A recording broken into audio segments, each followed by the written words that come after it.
നമുക്കിന്ന് ഹെൽത്തി ആയിട്ടുള്ള ഒരു ലഡുവിൻ്റെ റെസിപ്പിയാണ്. അതിന് വേണ്ടിയിട്ട് കാഷ്നട്ട്, ബദാം, ഫ്ലാക്സ് സീഡ്, എള്ളും ഒക്കെ ഒന്ന് ചൂടാക്കിയെടുത്തു.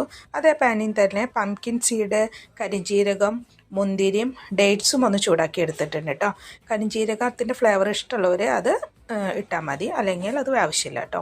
ഇനി ഒരു മിക്സിയുടെ ജാറിലേക്ക് ബദാം ഒന്ന് സ്ലൈസ് ചെയ്ത് എടുത്തിട്ടുണ്ട്, അതും കാഷ്നട്ടും പിന്നെ റോസ്റ്റ് ചെയ്തിട്ടുള്ള കടലയും ഒന്ന് പൊടിച്ചെടുത്തു. അതിലേക്ക് ഡേറ്റ്സും കൂടി ചേർത്തിട്ട് ഒന്ന് അടിച്ചെടുത്തിട്ടുണ്ട്. ഇനി ഒരു ബൗളിലേക്ക് മാറ്റി നേരത്തെ നമ്മൾ ചൂടാക്കി വെച്ച ഫ്ലാക്സ് സീഡും എള്ളും ഒക്കെ ഇതിലേക്ക് മിക്സ് ചെയ്തിട്ടുണ്ട് കേട്ടോ.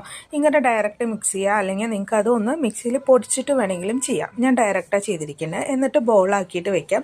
ഡെയിലി ഓരോന്ന് കഴിക്കാം കേട്ടോ. അതിൽ ഓയിൽ പോലെ കാണുന്നില്ലേ, അത് നമ്മൾ ചൂടാക്കുമ്പോൾ അതിൽ നിന്ന് വരുന്ന ഓയിലാണ്, വേറെ ഒന്നും നമ്മൾ ചേർത്തിട്ടില്ല.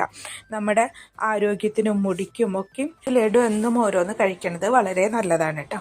അപ്പോൾ എല്ലാവരും ട്രൈ ചെയ്ത് നോക്കണേ. ഇഷ്ടപ്പെട്ടാൽ ഒന്ന് സപ്പോർട്ട് ചെയ്യാൻ മറക്കല്ലേ.